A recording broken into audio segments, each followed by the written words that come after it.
വേഗമായോ വണ്ടി വന്നിട്ടുണ്ടാവും. വന്നില്ല വണ്ടി. ഭക്ഷണമൊക്കെ മുഴുവൻ കഴിച്ചോളണം കേട്ടാ. എന്താ വണ്ടി കണ്ണത്ത്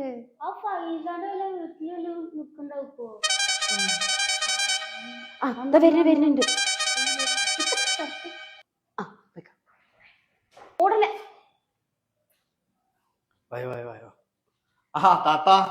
കുട്ടീനെ പറഞ്ഞാവൂലേ? വണ്ടി പിന്നെ ഞങ്ങള് മനസ്സിലായില്ലേ? മനസ്സിലായി കബീർ. അവിടെ അടുത്ത് തന്നെ. അപ്പൊ അത് നമ്മളെ സുഹൃത്ത് തന്നെയാണ്. കഴിഞ്ഞ ഞങ്ങൾ എല്ലാ പ്രാവശ്യം പിരിവിന്റെ അന്ന് ഇവിടെ വരലുണ്ട്. ഇപ്രാവശ്യം നമ്മളെ ചന്ദനക്കുടം നേർച്ച, അപ്പൊ അതിന്റെ ഒരു പിരിവായിട്ട് വന്നതാണ്. ഇപ്രാവശ്യം കുറച്ച് പൈസ കൂടുതലാ. പിന്നെ 20 ആനയാണ് ഇപ്രാവശ്യം ഉള്ളത്. 20 ആന, പിന്നെ അതിന്റെ കൊട്ട്, കാഴ്ചകൾ, വരവ് എല്ലാം കൂടിയിട്ട് നല്ലൊരു പൈസ ചെലവുണ്ട്. അപ്പോ റഹ്മാനക്ക വിളിക്കലില്ലേ? വിളിക്കലുണ്ട്. കഴിഞ്ഞ പ്രാവശ്യം മൂപ്പര് 10 ഉറുപ്പ്യ തന്നുള്ളൂ. അതിന്റെ മുമ്പ് 10,000 തന്നു. 10,000 ഉറുപ്പ്യാണ് കഴിഞ്ഞ പ്രാവശ്യം എഴുതിയത്. അതിന്റെ മുമ്പ് 10,000. അതന്നെ കഴിഞ്ഞ പ്രാവശ്യം എത്ര കിട്ടിയില്ല, 5,000 കുറഞ്ഞല്ലോ വെച്ചിട്ട് കമ്മിറ്റിയില് ഞങ്ങള് കറക്റ്റ് ചോദിച്ചു വാങ്ങാനിട്ടാണ് പറഞ്ഞിട്ടൊക്കെ പ്രശ്നം ഉണ്ടായതാ. അല്ല, കമ്മിറ്റിയല്ലേ, നമ്മളെ ദേശത്തെ ഒരു പരിപാടിയല്ലേ. നമ്മളെ നേർച്ചയല്ലേ. അപ്പൊ നമുക്ക് അതിന് എന്തായാലും നമ്മളെ മഹലില് പെട്ട കാര്യല്ലേ. 500 ഉറുപ്പ്യ എന്താണ് താത്തങ്ങൾ ഈ പറയണത്? 500 ഉറുപ്പ്യ എഴുതാൻ പറ്റില്ല. ഞങ്ങള് ഒരു 15 ഉറുപ്പ്യ, ഒരു 20 ഉറുപ്പ്യ ഞങ്ങൾ പ്രതീക്ഷിക്കുന്നുണ്ട്. ഒരു 15 ഉറുപ്പ്യ എഴുതാം.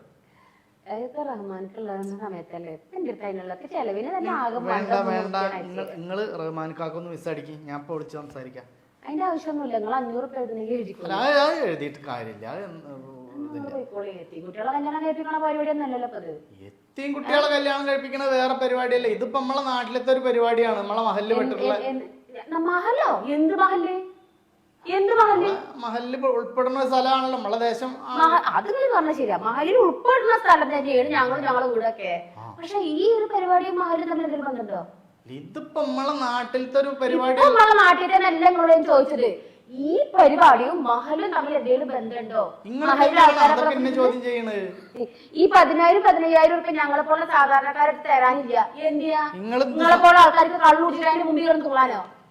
നിങ്ങളിപ്പോ നേരത്തെ പറഞ്ഞ ആന, ബാൻഡ് സെറ്റ്, അത് ഇത് മറ്റത് മറിച്ചത്, ഇതിന്റെയൊക്കെ മുമ്പില് മുസ്ലിങ്ങളും ഹിന്ദുക്കളും എല്ലാരും നിങ്ങൾ തുള്ളണ കാണുന്നുണ്ട്. അതുപോലെ തുള്ളാനാണോ എന്റെ കെട്ടോൻ അങ്ങേ തലക്കണം എന്നിട്ട് ഞങ്ങളെ വിട്ട് തിരിഞ്ഞ് നയിച്ചുണ്ടാക്കുന്നത്? എന്താ പറയണ? അവനാന്റെ നാട്ടിലത്തെ ഒരു പരിപാടിയാണ്. കുട്ടികളാണ്. നിങ്ങളൊരു കാര്യം ചെയ്തോ പൊന്നാരക്കാക്കേ, നിങ്ങളൊരു കാര്യം തോന്നി, നിങ്ങളൊരു 10 കുട്ടികളെ കല്യാണം കഴിപ്പിക്കേ, ഇല്ലെങ്കിൽ വല്ല അന്നദാനോ അതൊക്കെ നടത്തുക. അത് വേറെ വഴിക്ക് അതിന്റെ വഴിക്ക് നടന്നോളൂ. ഇത് നാട്ടിലത്തെ ഒരു പരിപാടിയാണ്.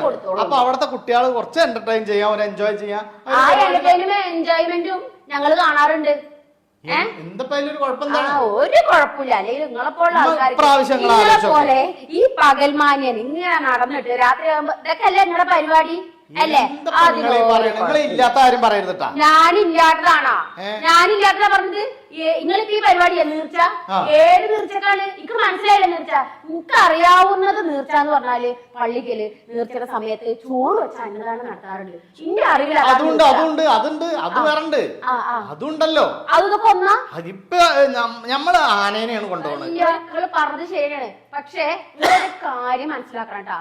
ബ്രിട്ടീഷുകാരോടെ നികുതി കൊടുക്കാൻ പറ്റൂല എന്ന് പറഞ്ഞ് പൊരുതി ഒരു മഹാനുണ്ട്. ആ മഹാൻ അന്തി ഉറങ്ങുന്ന മണ്ണാണിത്.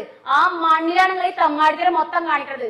ഇതിന് നീർച്ചാന്നല്ല പറയാ, ഇതിന് പൂരം എന്നാ പറയാ. ശരിക്കുള്ള പൂരം. കള്ള് കുടിച്ച് മുസ്ലിമും പല ആൾക്കാരും കിടന്ന് ആറാടുന്ന പൂരം. ഏത് മൊയിലേനെ കണ്ടിട്ടുണ്ട് നിങ്ങൾ നീർച്ചയുടെ മുമ്പിൽ തുള്ളി കളിക്കണില്ലേ?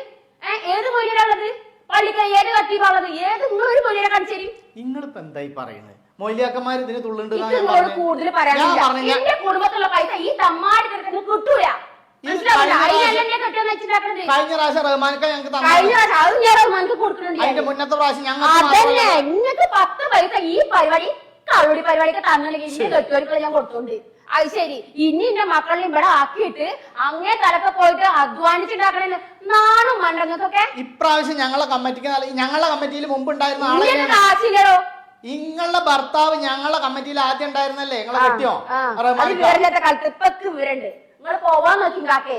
നിങ്ങള് ചെല്ലാൻ നോക്കി ഈ കുടുംബത്തിൽ ഇത് നമ്മളെ നാട്ടിലത്തെ ഒരു ആവശ്യം ഇതൊക്കെയാണ്. നിങ്ങൾ ഈ പറയാള് പറഞ്ഞു നിങ്ങൾ ഇത് 4 ആൾക്കാരെ അറിയിച്ചില്ല പറഞ്ഞു ഈ വീട്ടിലത്തെ എല്ലാവരും കൊണ്ട് തീരുമാനിച്ചു കഴിഞ്ഞാൽ പിന്നെ ഇപ്പൊ ഈ അല്ലെങ്കിൽ ആർക്ക് ഗുണണ്ടായിട്ടാ ആർക്ക് ഗുണണ്ടായിട്ടാ ഗുണണ്ടായിട്ടാ ഒന്ന് പറഞ്ഞു തരോ? നിങ്ങൾ ഈ പരിപാടി നടത്തി എന്ത് ഗുണമാണ് നാട്ടിലുള്ളത്? എന്ത് ഗുണം നാട്ടിലുള്ളത് പറയാൻ സമ്മതിക്കും. നിങ്ങൾക്ക് പറയാൻ എന്താ ഉള്ളത്? നമ്മളെ നാട്ടിലത്തെ ആൾക്കാരും കുട്ടികളും എല്ലാവരും ഒന്നിച്ചുകൂടി ഒരു ദിവസം ഒന്ന് ആഘോഷിക്കണ ഒരു പരിപാടിയല്ലേ ഇത്? അങ്ങടെ ആഘോഷത്താണല്ലോ, അത് നന്നായിട്ട് നടക്കുന്നുണ്ട്. അതിന് പൈസ ചെലവാക്കാൻ നിങ്ങള് റഹ്മാനിക്കാനെ വിളിക്കും. റഹ്മാനിക്കാനൊക്കെ ഇവിടെ വിളിക്കലല്ല പണി. അപ്പൊ നിങ്ങളെ ഇവിടുത്തെ ആണ് മൂപ്പര ഇവിടുത്തെ ഞങ്ങളുടെ കുടുംബത്തെ കേസ് താൻ അന്വേഷിക്കാറില്ല. താൻ തന്റെ വീട്ടിൽ ആരെങ്കിലും ഉണ്ടോ പോയെന്നൊക്കെ അന്വേഷിക്കാൻ നോക്ക്. ചെല്ല് വണ്ടി വിടാൻ നോക്ക്. ഈ വക തോൽവിനൊന്നും ഇവിടെ തരാൻ ഉദ്ദേശിക്കില്ല. കാര്യം പറഞ്ഞപ്പോ വാഴ ഇറങ്ങി പോണോ? അവനാന്റെ നാട്ടിലെ നേർച്ചേനെയാണ് ഈ അപമാനിക്കുന്നത്. അതെ അങ്ങനെ തന്നെയാണ്. മിണ്ടി പോകല വാക്ക് നീർച്ച മാന്യമായിട്ട് നടത്തുന്നുണ്ട്. മഹല്ലുകാരും മാലിന്യ കമ്മിറ്റിക്കാരും കൂടിയിട്ട് നാട്ടുകാരും കൂടിയിട്ട് അതിൽ ചെല്ലാറുണ്ടല്ലോ ഒരു പാത്രം വീട്ടിൽ ചോറിന് ഇല്ലേ?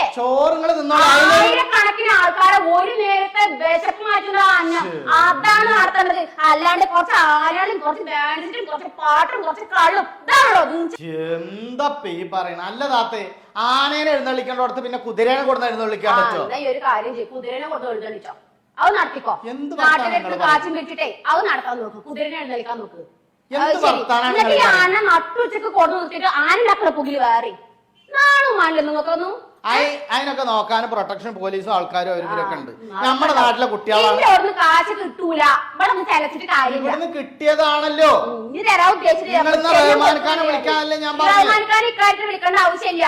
നിങ്ങളൊരു 10 പെൺകുട്ടികളെ കല്യാണം നടത്താച്ച വരി ഞാൻ തരുന്ന നിങ്ങൾക്ക് 1 ലക്ഷം രൂപ തരും. ഞാന് ഒരു 10 പെൺകുട്ടികളെ കല്യാണം കഴിപ്പിക്കും 1 ലക്ഷം രൂപ തരും. ഞാൻ ഒരു നാട്ടിൽ അന്നദാനം നടത്തുന്നുണ്ടല്ലോ, ഞാൻ കൊടുത്തത് പൈസ. നിങ്ങളുടെ ഈ തേരോട്ടത്തിന് ഇന്റെ അടുത്ത് കാശില്ല. ഇന്റെ കെട്ടിയോനെ അസ്ഥലായിട്ട് നയിച്ചുണ്ടാക്കണ സത്യമുള്ള പൈസ അത് നിങ്ങളെ മൈ ദുൽമാലിക്കാൻ വേണ്ടി തരാളല്ല കേട്ടാ. ചെല്ലാൻ നോക്ക്. തൽക്കാലം ഒന്ന് പറയാൻ നിൽക്കണ, പോവാൻ നോക്ക്. അനക്കൊന്നും പറയാലോ. അങ്ങനെയുള്ള ഊമള കൊണ്ട് കിടക്കണ നല്ലത്. ചെല്ല് വണ്ടി കയറാൻ നോക്ക്. നിങ്ങളൊരു കാര്യം ചെയ്യുന്ന റഹ്മാൻഖാന്റെ നമ്പർ ഇവിടെ ഒരാളെ നമ്പർ തരാൻ മനസ്സില്ല. ചെല്ലാൻ നോക്ക്. ഇവിടെ കാശില്ലാന്ന് നീർച്ച നടത്തട്ടെ, മാലിന്യ കമ്മിറ്റിക്കാർ നീർച്ച നടത്തട്ടെ. 10 ആൾക്കാർക്ക് ചോറ് എടുക്കുന്ന പരിപാടി ഉണ്ടല്ലോ, ഞാൻ കൊടുത്തോളാം. ഇന്റെ അടുത്ത് കൊടുക്കാൻ കാശുണ്ട്, ഞാൻ കൊടുത്തോളാം. ഈ തമ്മാട്ടത്തിന് ഞാൻ നേരത്തെ പറഞ്ഞ പോലെ കിട്ടൂല. വണ്ടി കിട്ടോ? എന്റെ താത്ത അന്നദാനം കാര്യങ്ങളൊക്കെ വേറെ നടത്തുന്നുണ്ട്. അതിന് ഞാൻ കൊടുത്തിട്ടുണ്ട്. ഇതിപ്പോ 4 ആനേനെ കൊണ്ടിട്ട് 4 ആനനെ കൊണ്ടുവന്നിട്ട് എന്ത് കിട്ടാനാടോ? ഇങ്ങനെ 4 ആണിനെ കൊടുത്തിട്ട് അവിടെ കൊണ്ട് പ്രദർശിപ്പ് നിർത്തിയിട്ട് ആ നട്ടുച്ച വേദത്ത് 4 ആന കിടന്ന് കാട്ടി കൂട്ടത് കണ്ടിട്ട് ഞാൻ എന്ത് ചെയ്യാനാ? ഇക്കെന്താ ഇന്ന് നേട്ടമുള്ളത്?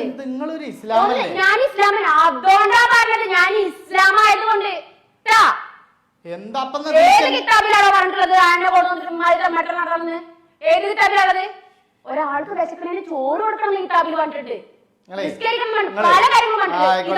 കൂടുതൽ പഠിപ്പിക്കണ്ട. വായലാവ് പറക്കി ഞങ്ങൾ ഈ ചുറ്റോറത്തുള്ള ആൾക്കാരനെ സാമൂഹ്യ പ്രവർത്തനം ചെയ്യുന്നത്. അതെ, എന്താ വേണ്ടത് ഞങ്ങൾക്ക് അറിയാം. ഒറ്റക്കല്ല ഇവിടെ താമസം. വേണ്ട വിധത്തിൽ എന്താ നാട്ടില് പറയണ്ടെന്നുള്ളത്